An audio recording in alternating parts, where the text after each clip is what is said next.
En guise d'introduction, prenons un instant pour parler de la prophétie de Jésus sur la condition de vie normale avant le jour du Seigneur. Parlons du mariage royal entre le prince Harry et Meghan Markle, peut-être le mariage le plus largement vu et télévisé de l'histoire. Le prince Harry avait 33 ans quand il a épousé Meghan Markle. De même, le Christ, selon la plupart des récits, avait 33 ans lorsqu'il s'est engagé envers sa fiancée, l'Église, 3 jours avant sa crucifixion. Le Christ est aussi prince, le prince de tous les princes, le roi des rois.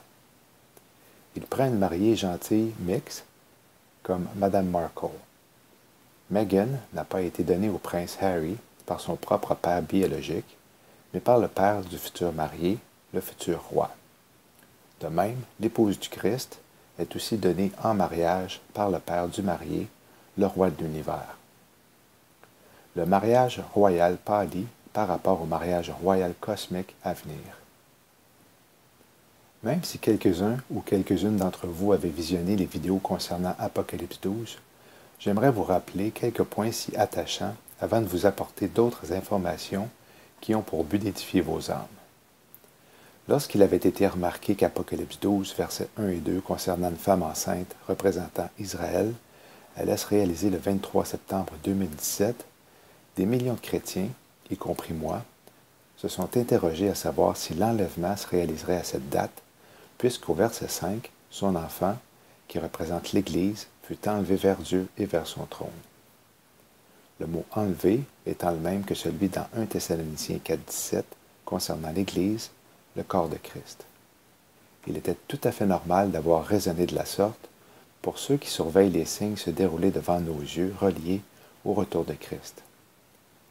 Surtout lorsque le 21 août de la même année, une éclipse projetait ce qui allait être la première partie d'un X gigantesque à travers tout le pays des États-Unis, et que 7 ans plus tard, qui est la durée des tribulations, le même phénomène se réalisait pour accomplir la deuxième partie du X.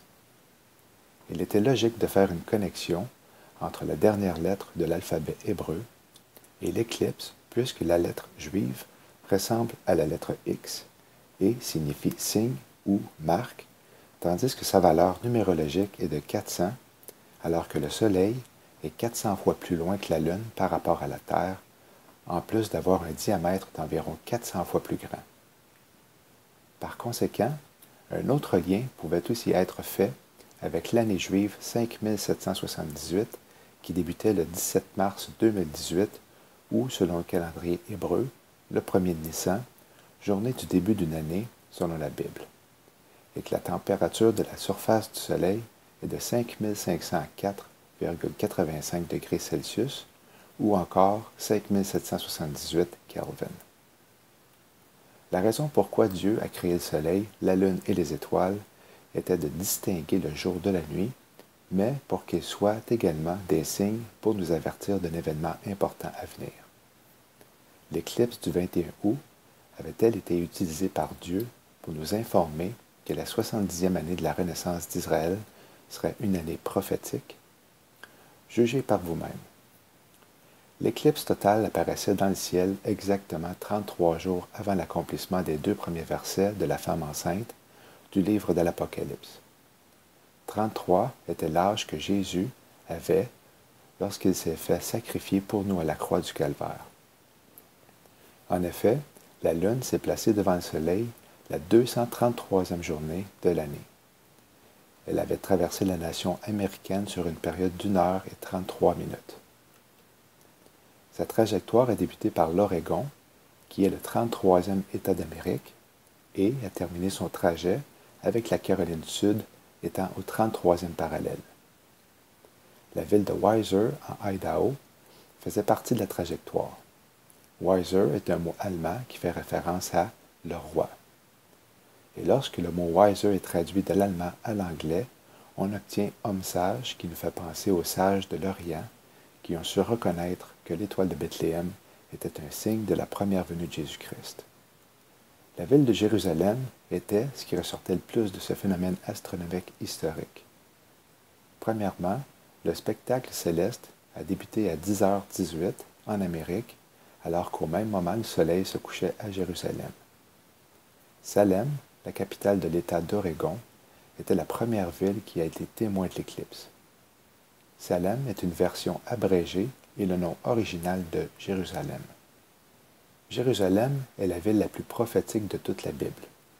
Elle a été mentionnée particulièrement récemment dans les médias de masse à plusieurs reprises depuis que le président Donald Trump l'a reconnue comme capitale de l'État d'Israël.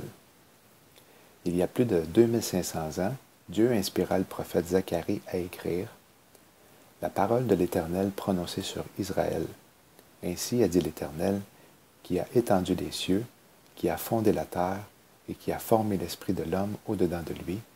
Voici, je ferai de Jérusalem une coupe d'étourdissement pour tous les peuples d'alentour, et ce sera aussi contre Juda, dans le siège de Jérusalem. En ce jour-là, je ferai de Jérusalem une pierre pesante pour tous les peuples. Tous ceux qui en porteront le poids seront meurtris, et toutes les nations de la terre s'assembleront contre elle. Voici, un jour vient pour l'Éternel, où tes dépouilles seront partagées au milieu de toi.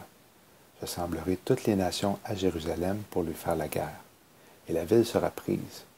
Les maisons seront pilées, les femmes violées, et la moitié de la ville s'en ira en captivité. Mais le reste du peuple ne sera pas retranché de la ville. Jérusalem fut dévastée par les Babyloniens au 7e siècle avant Jésus-Christ et par les Romains en l'an 70 de notre ère. Ensuite, les Arabes, puis les Turcs ottomans contrôlèrent la ville. Mais la conquête et la dévastation de la ville, prophétisées pour les temps de la fin, surgiront de la main de toutes les nations. Lors des précédents sièges, la ville entière fut conquise et détruite, mais dans les derniers jours, seule la moitié de la ville sera prise. En tout, 7 villes appelées Salem faisaient partie de la zone d'ombre créée par l'éclipse. Le nombre 7, dans la Bible, représente l'achèvement et la perfection. Étonnamment, le temps de l'éclipse de l'année passée et celle de l'an 2024 totalisent 7 minutes. La première avait été d'une durée de 2 minutes 42 secondes, tandis que celle de 2024 sera de 4 minutes 28 secondes. Curieusement, la trajectoire de l'éclipse de 2017 avait été visible depuis une bande de territoire de 70 000 de large, traversant et divisant en deux les États-Unis. Et parce qu'il n'y a pas de coïncidence avec Dieu, 70 est maintenant depuis le 14 mai le nombre d'années d'existence depuis sa renaissance de l'État d'Israël. Maintenant, ce qui est très révélateur, c'est que les 70 semaines qui ont été fixées sur Israël, mentionnées dans Daniel 9, 24, représentent une double prophétie. Premièrement, les 70 semaines ont été des cycles sabbatiques pointant à la première venue de Jésus. Deuxièmement, les 70 semaines sont aussi 70 Pentecôtes pointant à sa deuxième venue, puisque le mot semaine en hébreu veut aussi dire fête des semaines, qui est un autre nom pour la fête de la Pentecôte. En parlant du chiffre 70, saviez-vous qu'il y a 70 jours entre la mort du pasteur et prédicateur chrétien évangélique baptiste américain Billy Graham et celle de l'enseignant biblique Chuck Missler? Plusieurs personnes ont eu des rêves et des visions que l'enlèvement aurait lieu peu de temps après la mort de Billy Graham. Il nous a quittés, soit dit en passant, la même journée que Moïse est décédé, le 7 du mois d'Adar, à l'âge de 120 ans.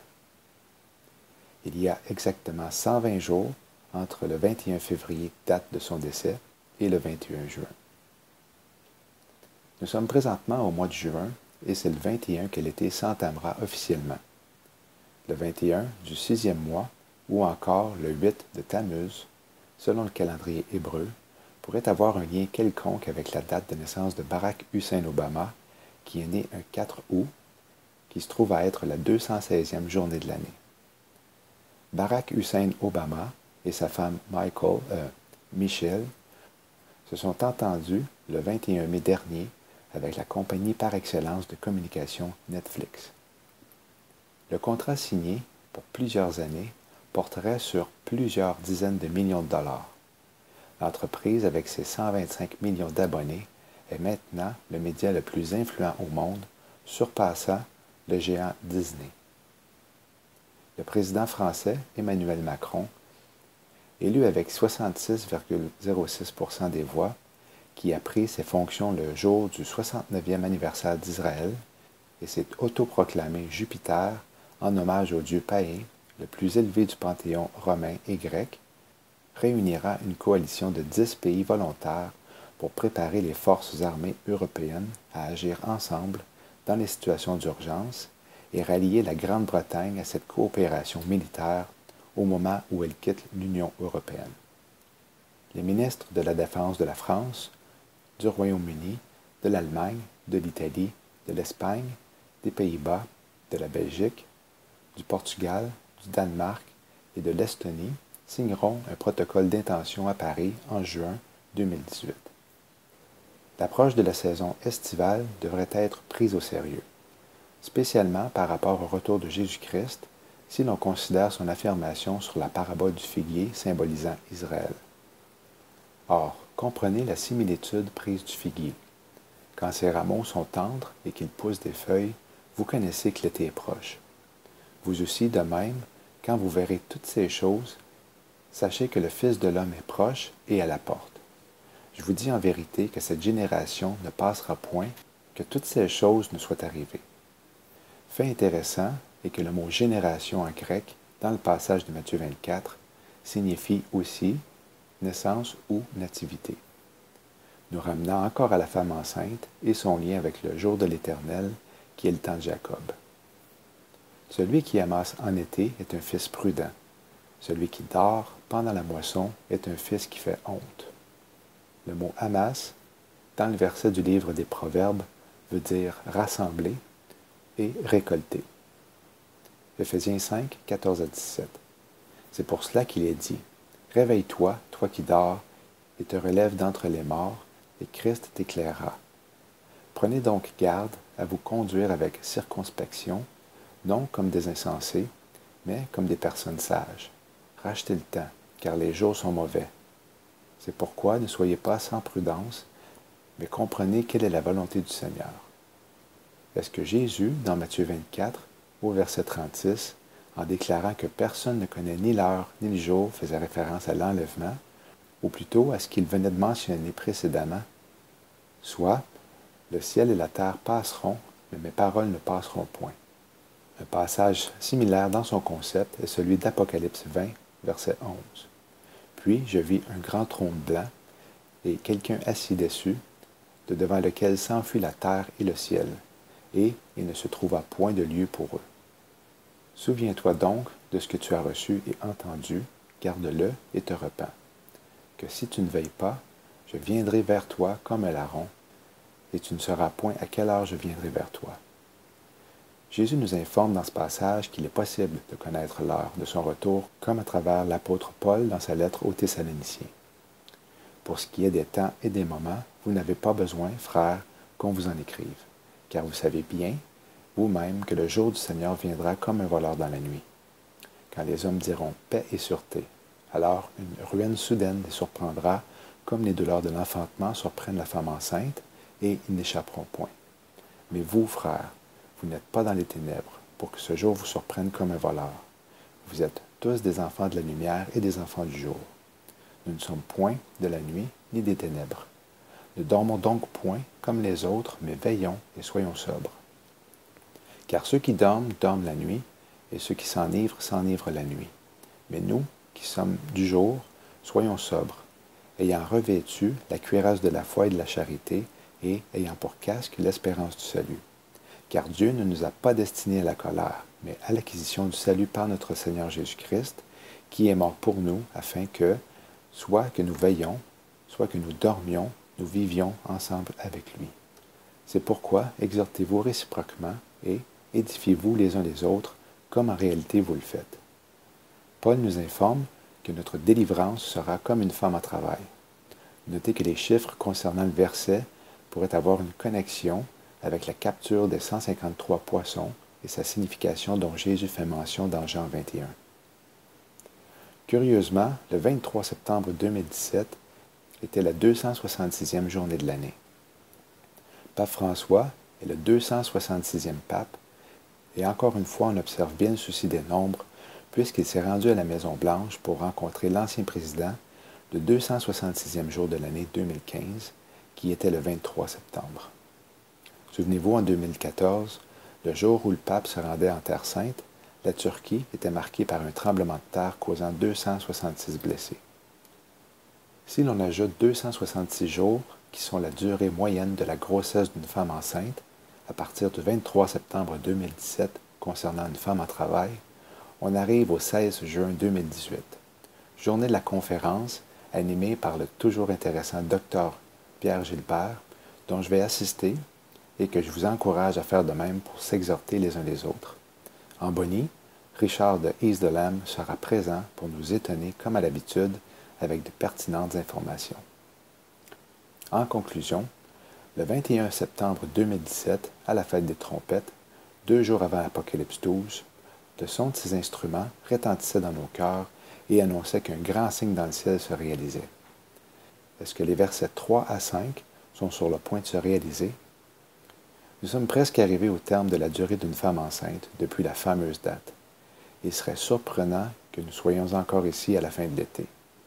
1 an suivant l'accomplissement d'un grand signe, nous montrant dans les cieux une femme enceinte représentant Israël qui enfante un fils qui sera enlevé vers Dieu et vers son trône.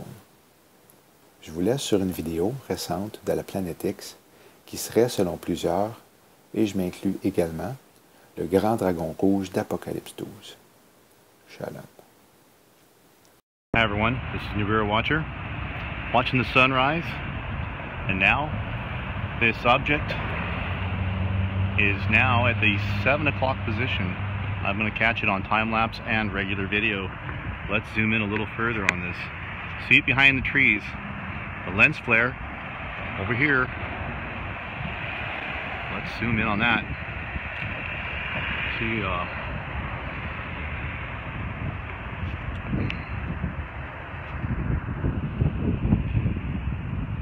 behind the trees.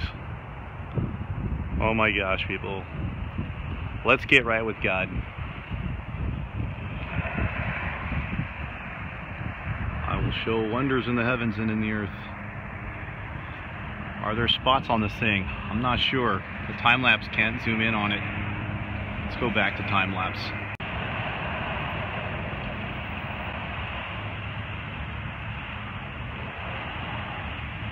Hi everyone, this is Nibiru Watcher, observing this second object. See the trees in the background. I've been catching this on time-lapse. See if I can see the trees blowing in the background. What is that object? Is it Nibiru or its moon? And that black object, maybe this, it couldn't be Nibiru, it's moving too fast around the sun. Or is it? Wow. Let's see that black object inside. There's almost the center of this second object. Let me zoom out a little bit. Now I'm going to leave it just like that, actually.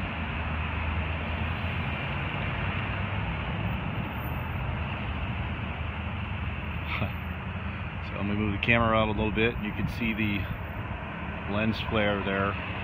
Put this and zoom out. See the lens flare. Let me stop talking about the stupid lens flare. Let's zoom in on this one object. 12 times optical zoom plus digital zoom.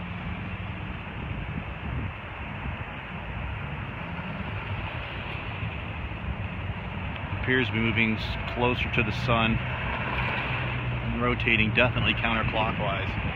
It should be tracking it all throughout the day. So surprised that they're letting us see this with no chemtrails this time. Clearly you can see the pine needles in front of this object. If you say lens flare, well, I've already left my piece with that. See if I can zoom in just a hair better. I don't know if I can zoom in any better. I'll leave it alone.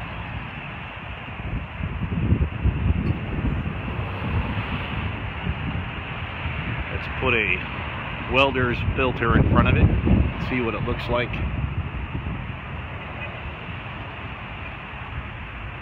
Does seem to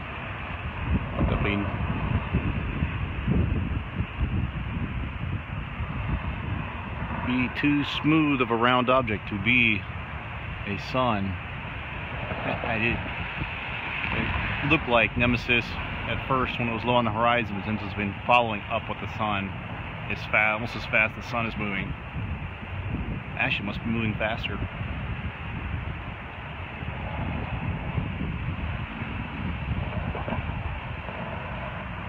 Let me zoom back out a little bit. You can see our lens flare again here. Notice how the lens flare is coming from this object, almost like in my other videos. I wonder what that looks like as the sun shines through this object onto the Earth.